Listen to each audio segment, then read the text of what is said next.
Cavendish has had an injury-hit start to 2018 and missed last weekend's Commonwealth Games road race on Australia's Gold Coast, but the Manxman confirmed yesterday, Wednesday, he will make his Tour de Yorkshire debut. Cavendish said, "I'm delighted to have recovered sufficiently from my injuries at Milan-San Remo to be back racing sooner than I initially thought, and what better way to do that than at what could be described as a home race for me, the Tour de Yorkshire," he added. "My mother's from Harrogate, and obviously the last time I raced things didn't go that great for me in the 2014 Tour de France, but one thing I do remember is the incredible crowds, and I know that the Tour de Yorkshire always provides.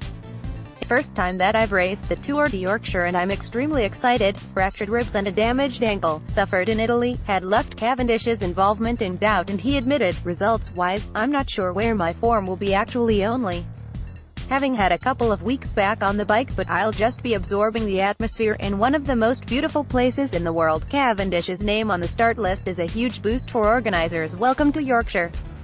Chief Executive Sir Gary Verity enthused, "Mark is a living legend in the world of cycling, and we're over the moon that he will be competing at the Tour de Yorkshire next month. His crash in Italy looked really serious, but he's such a tough, tenacious character, and we're thrilled he's been able to make such a speedy recovery. I'm sure Mark will have his eyes on at least two of the stages on this year's route, and we can't wait to see him launch his trademark sprint.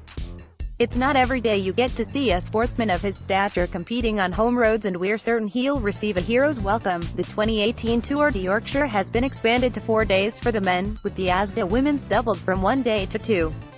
Thousands of fans are expected to line the roadside in the Wetherby area on Stage 2W, and the race will pass through Barwick, Scholes, Thorner, East Keswick and Harewood.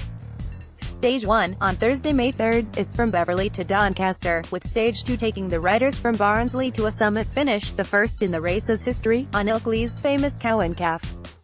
Saturday the riders will begin in Richmond and head to a sprint finish on the seafront at Scarborough before the race is decided, with a final leg from Halifax to the Hedgerow, in Leeds, finishing on the same spot which marked the start line of the 2014 Tour de France. Stage 2 of the men's race covers 149 kilometers (92.6 miles), and will follow the women, who race over 124 kilometers (77.1 miles). The men's peloton will start outside Barnsley's Town Hall at 2:20 p.m. and head towards Penistone, 2:44 p.m.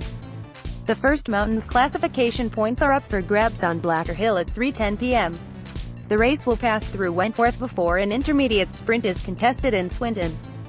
There is a second intermediate sprint in Scholes at 4:55 p.m. and Harewood House, 5:15 p.m., also makes an appearance prior to the classified Côte d'Old Pool Bank climb at 5:33 p.m. The route will then pass through Otley and Ilkley, 5:37 p.m. and 5:51 p.m. respectively, before reaching the Cow and Calf at 5:57 p.m. In an added twist, King of the Mountains points will also be on offer before the stage winner is crowned on top of this iconic Yorkshire climb.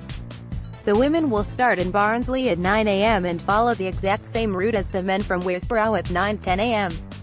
The riders will tackle the Côte de Blacker Hill at 9:17 a.m. and the first intermediate sprint in Swinton at 9:38 a.m. The second sprint, in Scholes, comes at 11:19 a.m. before the Old Pool Bank climb at 12:04 p.m. The winner of the race should be crowned at about 12:32 p.m. A Leeds City Council spokesman said there will be rolling road closures and some road closures during the event to help keep riders and spectators safe. Leeds City Council is committed to ensuring the race is safely facilitated, he said.